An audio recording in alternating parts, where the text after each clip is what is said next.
Hey, so yeah, I'm inside today, kind of being a bum. It's a rainy day outside. I took care of the chickens, did the necessities, took care of a couple things inside, and then I was in the garage, just kind of looking around, trying to figure out, what to do. I'm not one to just sit around and do nothing all day, so I started looking around, just trying to find little things that I can work on, maybe something that needs to be finished out or whatever. Um, and so I had to try to keep myself occupied. And what I realized is I have this actually it's a 6 gallon bucket, but it's got 5 gallons of wine that I made and fermented. And this thing finished fermenting probably about 2 months ago. And then I just set this outside in the garage because I didn't really have time to mess with it. So this is wine. So I do. I've brewed my own beer. Had some success, had some failures, some of them that tasted like nasty. I still drink it because it's mine. You know what I mean? Like, everybody loves their own brand. But I didn't repeat that recipe. A lot of times those are my little experimental stuff to see if I could cut a corner here or use some random extra ingredient that I had laying around or something. Sometimes good, sometimes not so good. But I always drink it because I don't want anything to go to waste that I do, and I learn from it. And that's part of the lesson is, hey, you reap what you sow, you drink what you brew. But with this one, I honestly don't even remember what recipe I used. Woo! Look at that. I opened it up. Those are cherries.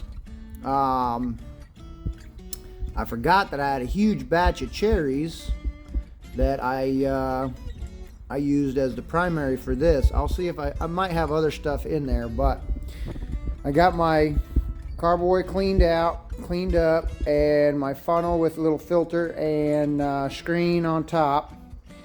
I'm not going to be able to record this process. I've got my friend Harley Davidson helping me out, holding that for me so it doesn't tip over as I pour. I hope that I can do this without making a huge friggin' mess. I actually have a transfer little pump thing, siphon. Probably use that, but I have to do another little bit of rigging. So let me do that real quick. Bam! All right, so I made a little adjustment here. Using our old Costco brand Coho cooler to prop up the bucket, and that's because I'm going to use this, which is a siphon. And basically the way the end of this is set up, it'll set down in the bottom of there, and it'll keep it off the bottom to where you're not going to get as much of the silt and stuff in there. And then it's got the little clip here that's actually designed perfectly to fit onto the side of one of these. Sorry about the camera angle there. Like that. And that will keep it sits like that. Yep. All right, so that's going to keep the bottom of that siphon in there. I'm going to have to figure out holding this thing and trying to do this with one hand is kind of fun. Let's see if I can make it. I don't know. It needs to be right there. So while I'm holding that, with my other hand, I'm going to pump this, which is going to initiate the flow of liquid through the tube, down over here, and then into that carboy. So I got to hold the camera and the hose with one hand. So y'all are going to get the view from the end of the hose here. And I'm hoping I can even do that because this thing doesn't really Doesn't really want to go the right direction, the way it's twisted. Alright, here we go. I'm going to start pumping. Whoop. And it's trying. Gotta get a good flow with no air bubbles. Oh boy, that filter might be too much. It's gonna overflow on me because I think that. Alright. Nope, stop. Okay. So with that. Whew, this is challenging with the one hand over here. Alright, so problem I got. They used a coffee filter, and you can clearly see that it is not allowing any of that liquid to pass through it a little tiny bit, if you can see the drips. Okay, so that, I add a little more elevation to my bucket here because it's gravity that causes this siphon to work. So now this, the lowest part of the bucket, is above the highest part of this, so it should go all the way to the end. And of course I had to do a little rig job here. I used a little bit of wire to create sort of a clamp for the hose, and you can see it's stopping the larger particles, and it's flowing quite nicely. Now it is done as far as the siphon goes. There is liquid down in there. So looking in the bucket, now I remember what I did with this, because I see rice. So rice and cherry and some white sugar is what I used in this batch. And this is what it produced. Of course, it's not very clear. It's very cloudy. It's in my fancy wine glass, as you can see. But what I've got is a sweet cherry wine. So thinking back, and I could be wrong with this, but if I remember, what I ended up doing was I used 5 cups of rice. I used 5 cups of sugar, and I used 5 pounds of cherry, which is probably overkill on everything because this came out real sweet. It's got good alcohol content though, good alcohol content. But it's sweet. If you like a sweet wine, do a 5-gallon bucket, 5-gallon batch, whatever you want to call it. Boil your rice. You don't have to boil it like a full cook. You're not cooking the rice completely cooked. You're just bringing it up to a good boil. And then once it gets to a good boil, turn off the heat, let it set. Same thing with about a gallon or 2 of your water. Bring it to a full boil. Stir in your sugar.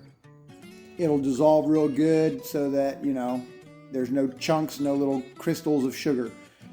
Then you pour all of that into your bucket. Add in your cherries. And then top it off with cool room temperature water up to your 5 gallons. Let it cool down to room temperature. I just use my finger. If it feels slightly warm when I put my finger in there, then I feel like it's good. And I add about a tablespoon, maybe 2 tablespoons of yeast. Active dry yeast is all I use. If you use specialty yeast, you will get different results in alcohol content, sweetness, and all that. I just use regular old active dry yeast you get from the grocery store. I think it's like Red something or other is the brand that we carry in our store locally. But either way, sprinkle that over the top, put the lid on, put the airlock on, wait for it to start bubbling a little bit, and then you can either just let it do its thing. What I like to do is every other day at the beginning, I'll kind of swirl the thing around, and I even have a little stick that I use that I'll kind of stir it to get that yeast once it's actively doing its job. I'll mix it a little bit the first couple days, and then I just let it off to the side where it can just do its fermentation. And that's what you got. So this is delicious.